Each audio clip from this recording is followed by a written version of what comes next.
everyone's going to be happy. And we're going to be able to keep people in our country that are going to be very productive people. And in many cases, these companies are going to pay a lot of money for that. And they're very happy about it. And today, India welcomes us at the world's largest cricket stadium right here in Ahmedabad. He started out by his father's side as a chiwala, a tea seller. As the great religious teacher Swami Vivekanand once said. राष्ट्रपति Trump ने H1B visa पर वो फैसला ले लिया है जिसने दुनिया भर के खासकर भारतीय आईटी समुदाय में खलबली मचा दी है। यह सिर्फ एक फीस बढ़ाने का मामला नहीं है बल्कि एक पूरे सिस्टम को बदलने की शुरुआत है। इस ऑपरेशन का नाम है ऑपरेशन फायरवॉल। आज हम समझेंगे कि यह फायरवॉल क्या है, $1 लाख की फीस का सच क्या है और सबसे बड़ा सवाल, एक आम भारतीय जिसने बरसों से अमेरिकी सपना देखा था, उसकी जिंदगी पर इसका क्या असर पड़ेगा। चलिए इस पूरी कहानी को परत दर परत खोलते हैं। H1B वीजा एक गैर अप्रवासी वीजा है जो अमेरिकी कंपनियों को खास स्किल वाले विदेशी कर्मचारियों को नौकरी पर रखने की इजाजत देता है। सोचिए गूगल, माइक्रोसॉफ्ट, अमेजॉन जैसी बड़ी टेक कंपनियां या इन्फोसिस और TCS जैसी भारतीय आईटी कंपनियां जो अमेरिका में काम करती हैं, इन सब में हजारों इंजीनियर, डेवलपर और साइंटिस्ट इसी H1B वीज़ा पर काम करते हैं। और इन H1B धारकों में सबसे बड़ी संख्या किसकी है? हम भारतीयों की। एक अनुमान के मुताबिक अमेरिका में कुल H1B वीज़ा पर काम करने वालों में 70% से ज़्यादा भारतीय हैं। यह वीज़ा सिर्फ एक नौकरी नहीं बल्कि एक बेहतर जिंदगी, बच्चों के लिए बेहतर शिक्षा और ग्रीन कार्ड के जरिए स्थायी नागरिकता का रास्ता माना जाता था। 19 सितंबर 2025 की रात और 21 सितंबर की सुबह होते होते दो बड़े ऐलान हुए जिन्होंने भारतीय समुदाय की नींद उड़ा दी। पहला झटका, $1 लाख की फीस। राष्ट्रपति ट्रंप ने एक आदेश पर दस्तखत किए जिसके तहत H1B वीजा के लिए अब कंपनियों को $1 लाख यानी लगभग 88 लाख रुपए की फीस देनी होगी। पहले यह फीस कुछ $1000 थी, अब इसे 9000% से भी ज्यादा बढ़ा दिया गया है। इस खबर के आते ही सोशल मीडिया पर व्हाट्सएप ग्रुप्स में अफरा तफरी मच गई।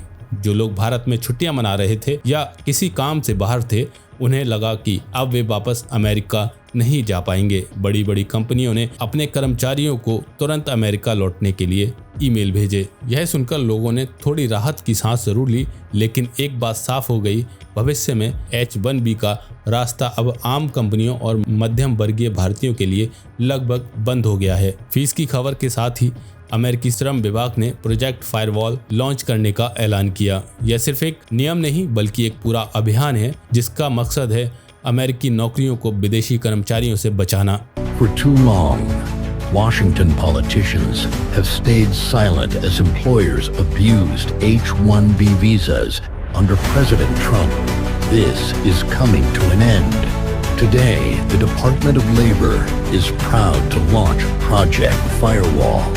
This H-1B enforcement initiative will ensure employers are prioritizing qualified Americans over foreign workers.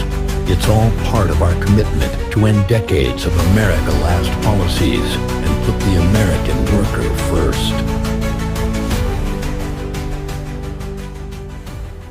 अब कंपनियों पर बहुत कड़ी निगरानी रखी जाएगी, लेकिन डिपार्टमेंट इस बात की जांच करेगा कि क्या कोई कंपनी कम पैसे में विदेशी कर्मचारी रखकर अमेरिकी लोगों की नौकरी तो नहीं छीन रही। अगर कोई कंपनी दोषी पाई गई तो उस पर भारी जुर्माना लगेगा, उसे भविष्य में वीजा देने से बैन किया जा सकता है और निकाले गए अमेरिकी कर्मचारियों को वेतन भी देना पड़ सकता है। सरकार ने साफ कह दिया है कि H1B का गलत इस्तेमाल करने वालों के दिन अब लद गए। यह ऑपरेशन नियोक्ताओं के मन में एक डर पैदा करेगा। अब कोई भी कंपनी किसी भारतीय को H1B पर रखने से पहले 1000 बार सोचेगी। एक आम भारतीय की जिंदगी पर इसका क्या असर पड़ेगा? यह सिर्फ एक पॉलिसी नहीं है, यह उन लाखों भारतीयों की जिंदगी से जुड़ा सवाल है जिनके सपने अमेरिका से जुड़े थे। आइए देखते हैं कि अलग अलग लोगों पर इसका क्या असर होगा।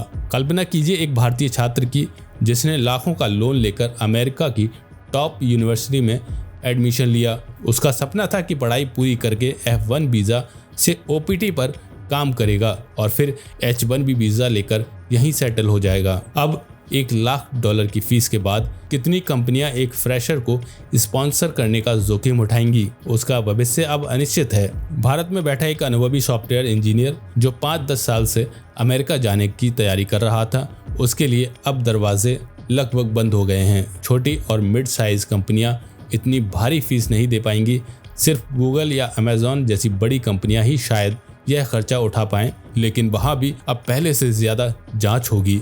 जो लोग पहले से अमेरिका में हैं उन पर सीधी फीस का बोझ नहीं है, लेकिन ऑपरेशन फायरवॉल के कारण उनकी कंपनियां अब हमेशा जांच के दायरे में रहेंगी। नौकरी बदलना अब पहले से ज़्यादा मुश्किल हो जाएगा, क्योंकि नई कंपनी को भी नए नियमों का डर सताएगा। वे एक तरह से अपनी मौजूदा कंपनी में बंध जाएंगे। लाखों भारतीय पहले से ही ग्रीन कार्ड की 100 साल से भी लंबी लाइन में लगे हैं। वे दशकों से एक अस्थायी वीजा पर जी रहे हैं। इस नए माहौल में उनकी अनिश्चितता और बढ़ जाएगी। अगर किसी वजह से उनकी नौकरी चली गई तो नौकरी खोजना लगभग नामुमकिन हो जाएगा। TCS, इन्फोसिस, विप्रो जैसी भारतीय कंपनियां जो अपने कर्मचारियों को H-1B वीजा पर अमेरिका भेजती थी, उनके लिए यह एक बड़ा झटका है। उनका बिजनेस मॉडल ही इस पर टिका था। अब उन्हें अमेरिका में लोकल हायरिंग बढ़ानी होगी, जिससे उनका खर्च बढ़ेगा। कुछ एक्सपर्ट्स का मानना है कि ट्रंप का यह फैसला भारत के लिए एक छिपा हुआ अवसर हो सकता है। जानिए कैसे।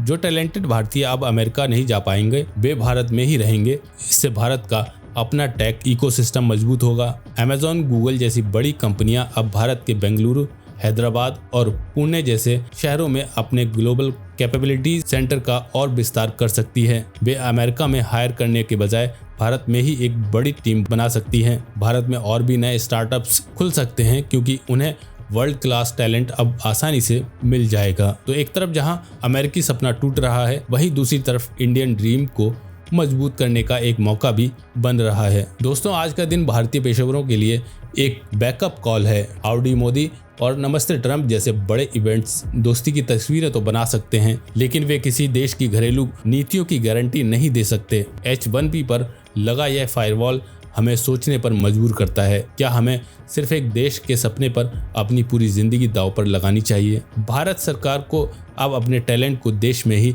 रोकने के लिए क्या कदम उठाने चाहिए? और आप जो यह वीडियो देख रहे हैं, क्या आप अब भी अमेरिकी सपने का पीछा करेंगे या भारत में ही नए अवसरों की तलाश करेंगे? कहानी अभी खत्म नहीं हुई, यह तो बस एक नई शुरुआत है। एक तरफ जहां एक दरवाजा बंद हुआ है, वहीं कई नए दरवाजे खुलने की संभावना भी है। आपका इस बारे में क्या सोचना है? नीचे कमेंट्स में हमें ज़रूर बताइए। अपने विचार कमेंट में ज़रूर बताएं और इस वीडियो को अपने दोस्तों के साथ शेयर करना ना भूलें। शुक्रिया।